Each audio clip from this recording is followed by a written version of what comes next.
Subhanahu wa taala. Maka telah kita sebutkan keutamaan di bulan Sya'ban yang disebutkan di dalam hadis dari Usamah bin Zaid radhiyallahu anhu, yaitu kemudian juga dari beberapa riwayat yang disebutkan oleh Rasulullah sallallahu alaihi wasallam di dalam hadisnya, maka yaitu keutamaan-keutamaan, ada hikmah yang begitu besar kenapa Rasulullah sallallahu alaihi wasallam yaitu memperbanyak puasa di bulan Sya'ban yang sekarang ini. Maka salah satu hikmahnya adalah yang paling mengetahui kenapa Rasulullah sallallahu alaihi wasallam memperbanyak puasa di bulan Sya'ban ini adalah hanya Allah Subhanahu wa taala yang mengetahui hikmahnya, dan Allah yang lebih tahu apa hikmah di balik berpuasa di bulan Sya'ban ini, memperbanyak puasa yang dilakukan oleh Nabi sallallahu alaihi wasallam, puasa-puasa sunnah. Kemudian juga salah satu hikmahnya yang tercantum di dalam hadis tadi adalah yaitu karena amalan-amalan tersebut diangkat. Amalan-amalan ibadah dalam satu tahun itu setiap kaum muslimin dan kaum muslimat yang melakukan amal ibadah dalam satu tahun diangkat di bulan Sya'ban. Ini salah satu hikmah yang disebutkan di dalam hadis. Kemudian juga yang disebutkan oleh para ulama, salah satu hikmahnya kenapa kita dianjurkan memperbanyak puasa di bulan Sya'ban seperti yang dilakukan oleh Rasulullah sallallahu alaihi wasallam, yaitu agar melatih kita terbiasa berpuasa di bulan Sya'ban sebelum memasuki bulan Ramadan.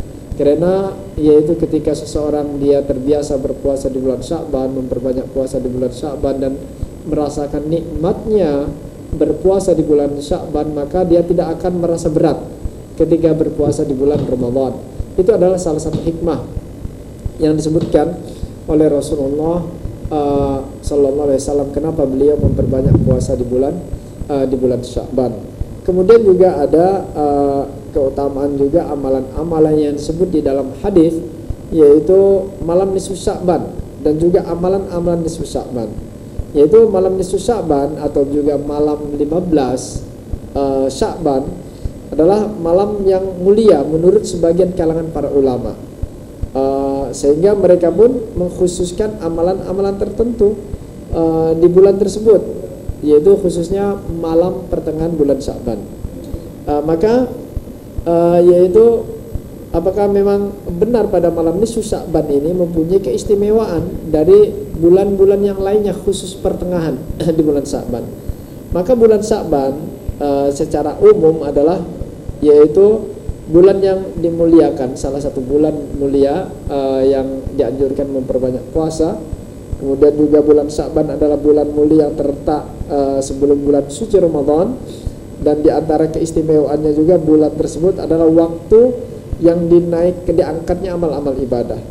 Maka mengenai bulan Sya'ban, pada hadis yang disebutkan tadi oleh Usamah bin Zaid, bahwasanya Rasulullah SAW juga memperbanyak amalan-amalan ini, sehingga dalam keadaan amalan ibadah itu diangkat, Rasulullah dalam keadaan berpuasa. Termasuk juga dalam pekannya yang disebutkan dalam hadis, tu'radu a'malin nas fi kulli jum'ah marratain yaumal itsnain wa yaumal khamis fayaghfiru likulli 'abdin mu'min illa 'abdan bainahu wa baina akhi syahna fayuqalu utruku au urku hadaini hatta yaqinan. Amalan manusia itu dihadapkan pada setiap pekannya 2 kali, kata Rasulullah SAW, yaitu hari Senin dan hari Kamis.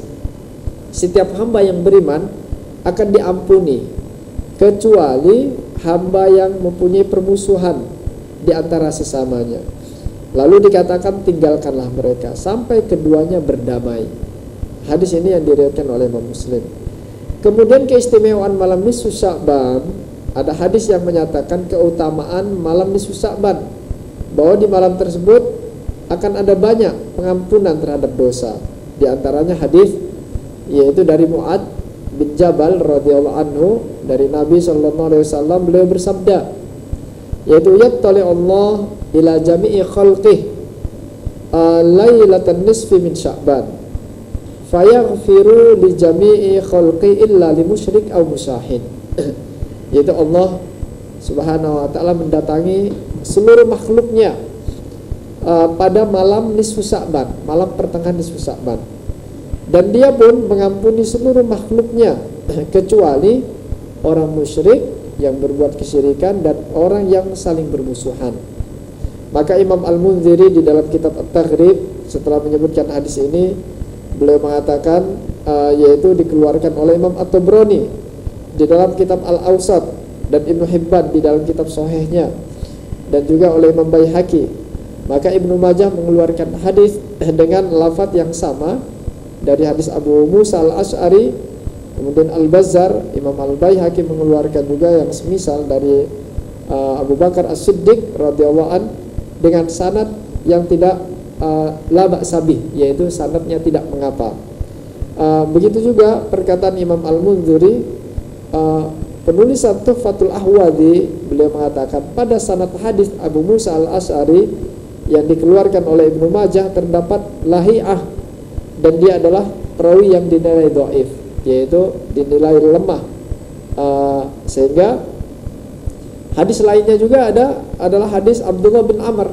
Selain dari hadis tersebut ada hadis Abdullah bin Amr radhiyallahu anhuma, beliau mengatakan Rasulullah sallallahu alaihi wasallam pernah bersabda, yaitu yattali'u Allah azza wa jalla ila khalqihi lailatan nisfi min Sya'ban fayaghfiru li'ibadihi illa itsnain musyahid wa qabili nafis, yaitu Allah azza wa jalla mendatangi makhluknya pada malam nisfu Sya'ban, malam pertengahan bulan Sya'ban.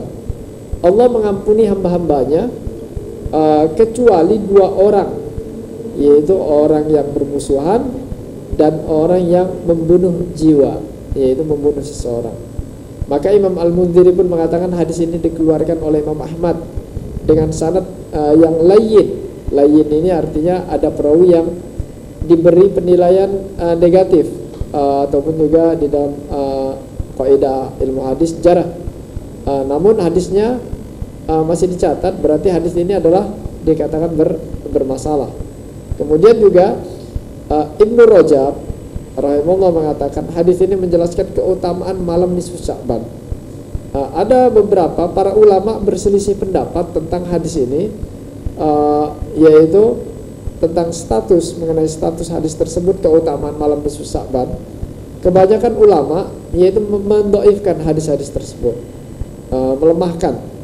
Dan Ibnu Hibban mensahihkan, yaitu mensahihkan sebagian hadis tersebut, dan beliau masukkan dalam kitab sahihnya. Nah, intinya kalau kita lihat yaitu di antara pendapat-pendapat para ulama tentang keutamaan malam nisfu Sya'ban ini, keutamaan malam nisfu Sya'ban, yaitu penilaian kebanyakan ulama, jumhur ulama, keutamaan malam nisfu Sya'ban ini dinilai dhaif. Namun sebagian ulama juga mensahihkan hadis tersebut. Di sana terjadi khilaf di antara para ulama dalam menanggapi dan juga dalam meneliti tentang hadis keutamaan nisfu Sya'ban. Karena pengkhususan amalan seperti itu adalah harus dengan dalil yang kuat. Kalau tidak ada dalil, berarti amalan tersebut yaitu dianggap tidak bisa dijadikan suatu hujjah. Hanya saja di sini yaitu Ibnu Rajab rahimahullah mengatakan mengenai sholat malam, yaitu di malam nisfu Sya'ban, maka tidak ada satu dalil pun ada amalan-amalan khusus, tidak ada yaitu dalil yang sahih yang menjelaskan tentang amalan-amalan khusus ketika malam nisfu Sya'ban. Entah dia mengkhususkan puasa malam pertengahan nisfu Sya'ban ketika siang harinya, hari ke-15-nya, kecuali dia berpuasa dari awal, yaitu Senin Kamis ataupun Ayyamul Bid, ataupun juga memperbanyak puasa kapanpun di bulan Sya'ban dari tanggal 1 sampai akhir bulan Sya'ban, memperbanyak puasa, kemudian bertepatan pertengahan Sya'ban, tidak mengapa. Tetapi yang dilarang oleh para ulama mengkhususkan puasa, dia hanya puasa tanggal 15 saja, maka itu yang tidak ada dalil pengkhususan puasa dalam pertengahan nisfu Sya'ban. Begitu juga dengan amalan-amalan ibadah sholat. Dengan amalan-amalan ibadah sholat memperbanyak puasa, sholat-sholat sunnah, selain sholat 5 waktu, kemudian juga sholat-sholat sunnah rawatib, qabliyah, ba'diyah, sholat duha, dan sholat qiyamul lail. Dan juga tidak ada dalil yang sahih mengkhususkan yaitu pengkhususan sholat pertengahan di bulan Sya'ban.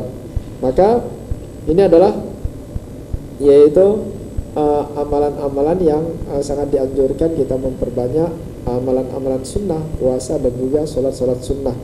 Karena Ibnu Taimiyah juga mengatakan, adapun tentang keutamaan malam nisfu Sya'ban terdapat beberapa hadis dan juga asar. Asar itu adalah perkataan sahabat dan perbuatan sahabat radhiyallahu anhum ataupun tabi'in.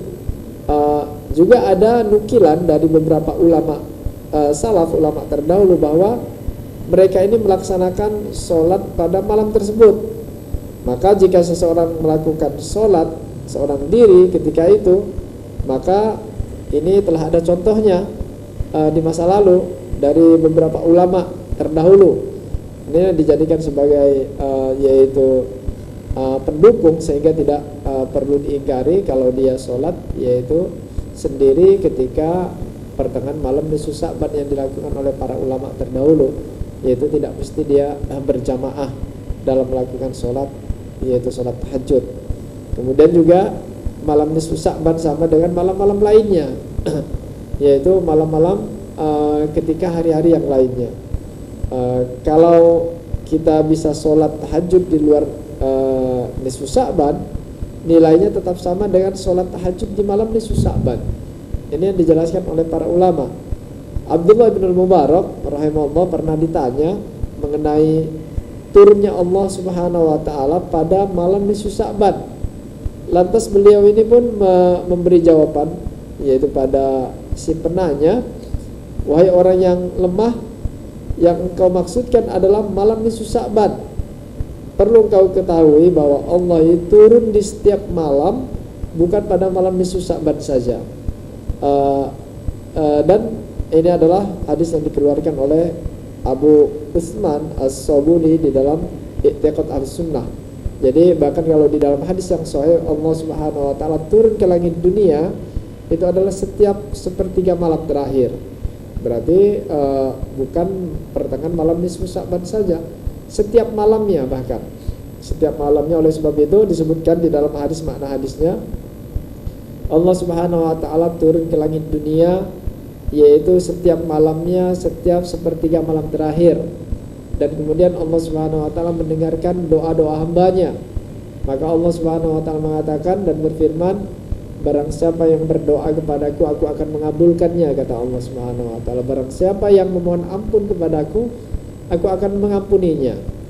Dan barang siapa yang bertaubat kepadaku, kata Allah, maka aku akan menerima taubatnya. Ini adalah ketika dilakukan yaitu sepertiga malam terakhir pada setiap malam. Nah, maka ini adalah keutamaan juga ketika kita berada pada malam terakhir, yaitu malam-malam sepertiga terakhir. Setiap malamnya adalah termasuk waktu-waktu yang dikabulkan untuk berdoa kepada Allah Subhanahu wa taala ketika setelah melaksanakan sholat qiyamul lail, kemudian juga sholat tahajud. Maka kita yaitu memohon kepada Allah agar diampuni dosa-dosanya dan juga berdoa kepada Allah terhadap hajat-hajat yang kita inginkan. Maka insyaallah Allah Subhanahu wa taala akan mengabulkannya. Mudah-mudahan di bulan Sya'ban ini kita dapat mencontoh Rasulullah sallallahu alaihi wasallam dengan memperbanyak puasa-puasa sunnah, sehingga kita dapat memasuki bulan Ramadan tidak berat bagi kita untuk melaksanakan salah satu rukun daripada rukun Islam, melaksanakan puasa di bulan Ramadan. Subhanakallahumma wa bihamdika asyhadu an la ilaha illa anta astaghfiruka wa atubu ilaik. Assalamualaikum warahmatullahi wabarakatuh.